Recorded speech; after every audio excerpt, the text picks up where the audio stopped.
ব'লক আজি মোৰ লগত দুপৰীয়াৰ ভাত সাজৰ যোগাৰ কৰোঁ। আজি মই আহোঁতে অকণমান ব্ৰইলাৰ লৈ আহিছিলোঁ। ভাবিলোঁ আজি ব্ৰইলাৰখিনি অকণমান ড্ৰাই ফ্ৰাই কৰাৰ নিচিনা কৰোঁ আৰু লগতে দালি বনাম। সেইকাৰণে এয়া প্ৰথমে মাংসটো বোলো বনাই লওঁ। একদম নৰ্মেলকৈ বনাইছোঁ, কম মছলা কম তেল দি। আজিকালি একদম মছলাটো পূৰা এভইড কৰিবলৈ লৈছোঁ জানেনে। যিহে বেমাৰ মানে হ'ব ধৰিছে আৰু মানুহৰ অকণমান হেল্থ কনচিয়াছ নহ'লে নচলে।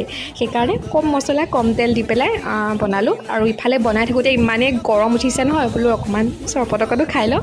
এয়া অলপমান খাই ল'লোঁ। ইফালে মাজে মাজে মাংসখিনিও অকণমান লৰাই আছোঁ, আলুও দি দিলোঁ মাংসত। আৰু এইফালে দালিও বনাইছোঁ, মগু দালি বনাইছোঁ। আমাৰ ঘৰত যিহেতু মচুৰ দালি নচলেই, মগু দালিৰ লগত কোমোৰা দিছোঁ দেই। আৰু এইফালে মোৰ খাব হৈ গ'ল। এয়া মাংসখিনি শুকানকৈ ফ্ৰাই কৰিলোঁ আৰু লগত দালি, লগততো নেমু লাগিবই, সেইকাৰণে নেমু এপিচে লৈ লৈছোঁ।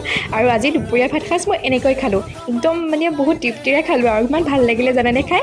তেন্তে আজিলৈ ভিডিঅ'টো ইয়াতে সামৰিছোঁ দেই। আকৌ বেলেগ এটা ভিডিঅ'ত লগ পাম। তেন্তে আজিলৈ আহিছোঁ, বাই বাই।